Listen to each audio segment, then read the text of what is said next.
1990년 3월 27일인데 부동산 융자 총량 규제 627입니다. 날짜까지 똑같아요. 대출 총량 관리에 35년 전의 쌍봉이 지금 우리나라 서울 아파트의 쌍봉과 상당히 비슷하. 그러면 우리나라는 3월 달이다는 보유세라는 걸 지금 이번에 지방선거 끝나면 7월 달에 할 것 같아요. 30년 전에 BIS 8%랑 지금의 위험가중지 RWA 25%랑 13년 5개월 상승을 합니다. 어쨌든 3월 달에 의미 있는 하락이 오지 않겠나.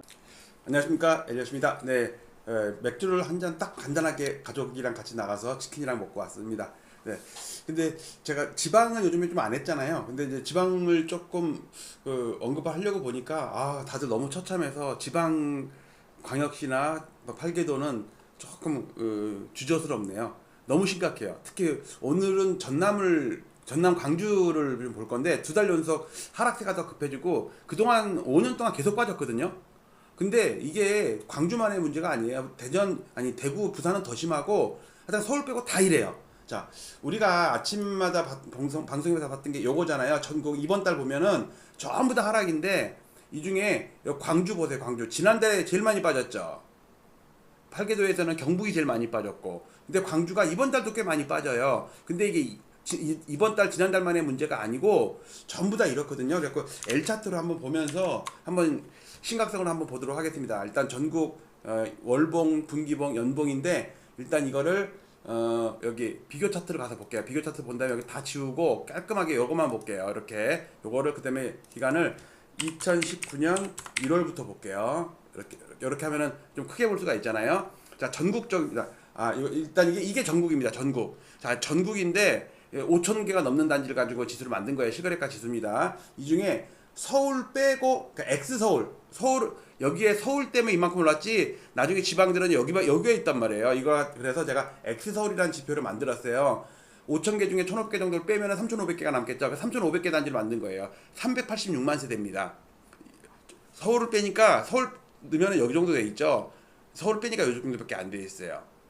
이 중에서도 어떤 건 여기 와 있는 것도 있겠죠. 그걸 좀 보려는 거예요. 자, 여기서 명목 지수는 많이들 보니까 이 시간에는 실질 지수로 보여드릴게요. 왜냐면 부동산이라는 거는 워낙 고가이기 때문에 대출을 뭐 50% 이상은 다 끼고 사잖아요. 그러면서 이자를 갚는다고 매달, 그러니까 거주하면서 비용이 드는 거예요. 내가 월세를 안 내도 은행에다가 이자를 내고 있잖아요.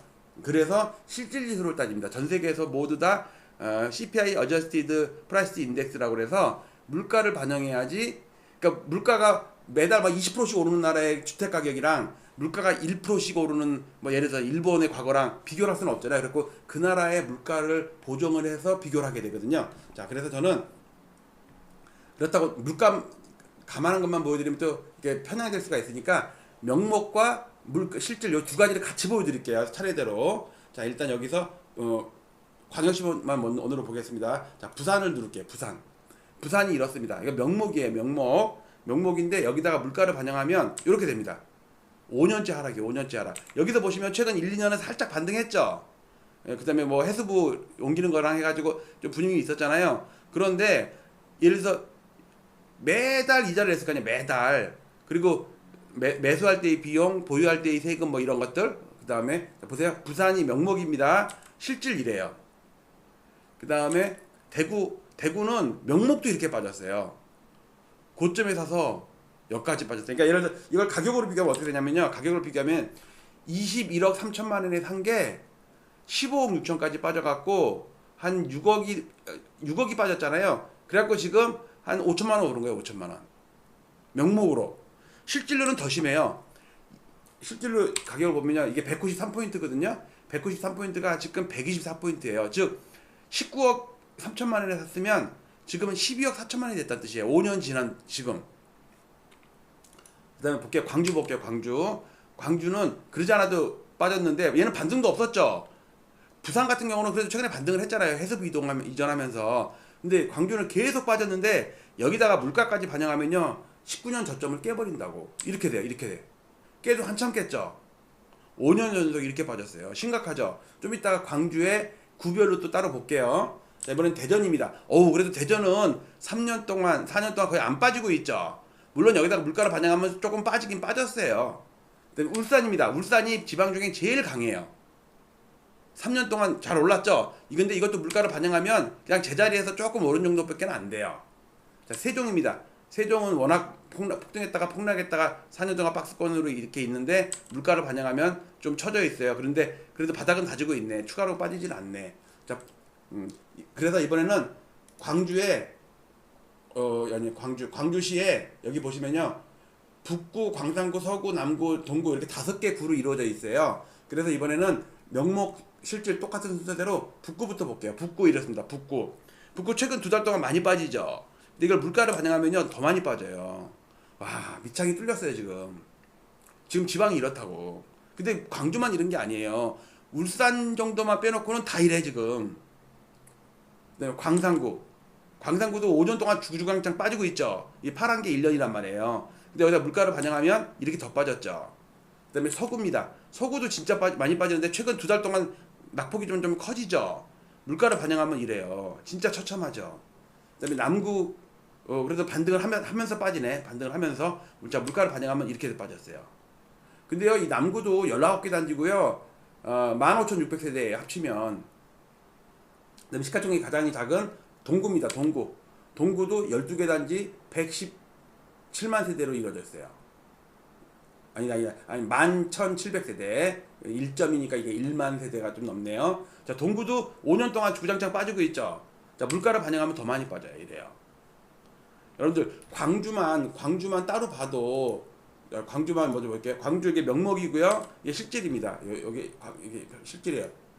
명목 실질이 여기 금방 안 나타나네. 여기 링크가 잘못됐나 보다. 어쨌든 명목이거든요. 명목인데 이래요.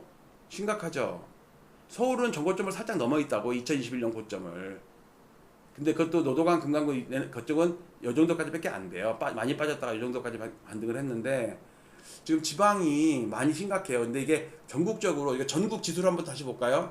전국 지수 보면 이게 명목입니다. 그래서 많이 올랐단 말이에요. 이건데 서울 때문에 오른 거예요. 이거 서울 때문에. 서울을 그다음에 전국을 물가 지수로 나누면 이렇게 돼요. 최근 2달 동안 빠지고 있죠. 전국적으로 3, 4월 달이 빠지고 있어요. 그리고 특히 서울을 빼면 이래요. 실질로도 아니면 명목으로도 실질로 하면 여기 정도 와 있겠죠. 그러니까 지금 전국적인 아파트 시세가 지금 심상치 않다. 대세 하락으로 접어드는 것 같다. 2차 하락이 시작되는 것 같다. 부터 시작됐다. 2월달에 이미 상투치고 3월, 4월 빠지고 있다 지금. 근데 언론에서는 그 부동산원의 동향조사가 나오니까 동향조사는 호가 기반이기 때문에 실제로 거래가 떨어졌어도 집주인들이 가격 안 낮추면 그냥 오른다고 얘기 나오는 거예요.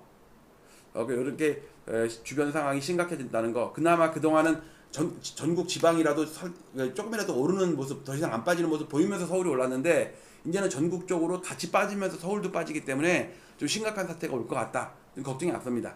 자, 오늘 이 정도로 마치도록 할게요. 여러분들 생각 어떻습니까? 지방 이제 이재명 정부에서 지방 살리기 뭐 지방 주도 이런 거 하니까는 지방 살아날 것이다 라고 생각하시면은 2번 저는 아니라고 봐요. 저는 대세가 이미 꺾여서 무슨 대책을 써놔도 결국은 꺾일 수밖에 없다. 그게 1번.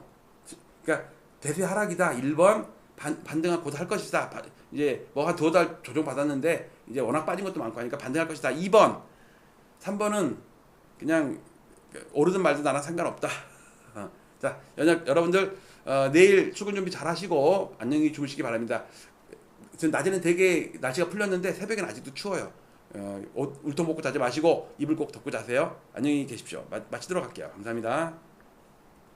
부동산 일본처럼 될 가능성 높아. 폭탄 돌리기다. 대구에 가서도 일본처럼 잃어버린 30년이 될 것이다. 하우징 마켓이 튀긴 밤이래요. 비즈니스 타임즈에 가서도 일본이 걸었던 길과 비슷한 길로 쳐내려가고 있다. 민간 신용이 피크 칠 때 206%였고요. 생산 가능 인구 비중이 피크 치고서요. 꺾이기 바로 직전이에요. 우리나라만 가계와 기업이 둘 다 100% 넘어버렸어요. 그래갖고 220%가 된 거예요. 우리나라가 앞으로 향후 이런 길을 겪을지 않을까. 일본은 91년이고요. 우리나라는 2021년이고 미국, 유럽은 2006년도예요. 그래서 대통령도 직금 잡지 않으면 일본처럼 일어설 수 없는 27일 후에 내각이 결성되자마자 이런 걸 발표합니다. 1990년 3월 27일인데 부동산 융자 총량 규제 627입니다. 날짜까지 똑같아요. 대출 총량 관리에 90년에 범죄와의 전쟁 들어보셨을 거예요. 노태우 대통령 때 일본에서 야쿠자와의 전쟁이 선포가 돼요. 야쿠자들이 일본의 부동산 법을 만드는데 야쿠자가 엄청 엄청난 기여를 했어요.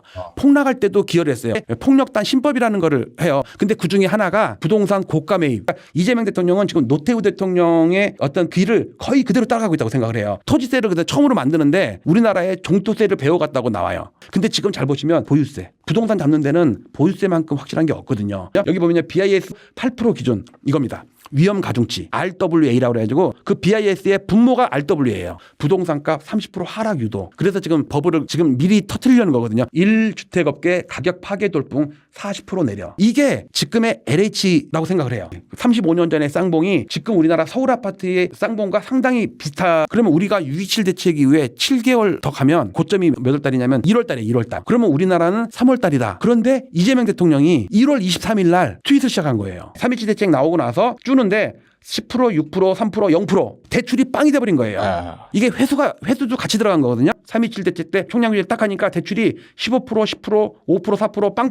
6.27 대책 총량규제 이후로 인감률이 방향이 꺾이죠. 방향이. 그러니까 얘가 소장님 말씀처럼 에너지가 줄어들어요. 부동산 대책은 3.27 융자 총량 규제인데 우리나라는 6.27 대출 총량 관리예요. 단어만 살짝 바꾸고 똑같아요. 이재명 대통령은 투기와의 전쟁, 특히 다주택 투기 세력들 지조라는 걸 도입을 합니다. 토지세입니다. 우리나라는 보유세라는 걸 지금 이번에 지방선거 끝나면 7월 달에 할 것 같아요. 이것도 많이 올릴 것 같아요. 그리고 토지공개년도 슬슬 얘기 나온단 말이에요. 이게 노태우 대통령이 처음에 하다가 실패한 거거든요. 은행을 압박한 수단이 BIS 8% 맞춰갖고 위험가중치 RWA가 25%라고 지금 아마 3, 4월 달에 한다고 그랬는데 그게 전부 일본의 30년 전에 BIS 8%랑 지금의 위험가중치 RWA 25%랑 LH 가격 파괴 열풍이 올 거라고 저는 생각을 해요. 77년부터 90년 10월까지 13년 5개월 상승을 합니다. 어쨌든 3월 달에 의미 있는 하락이 오지 않겠나.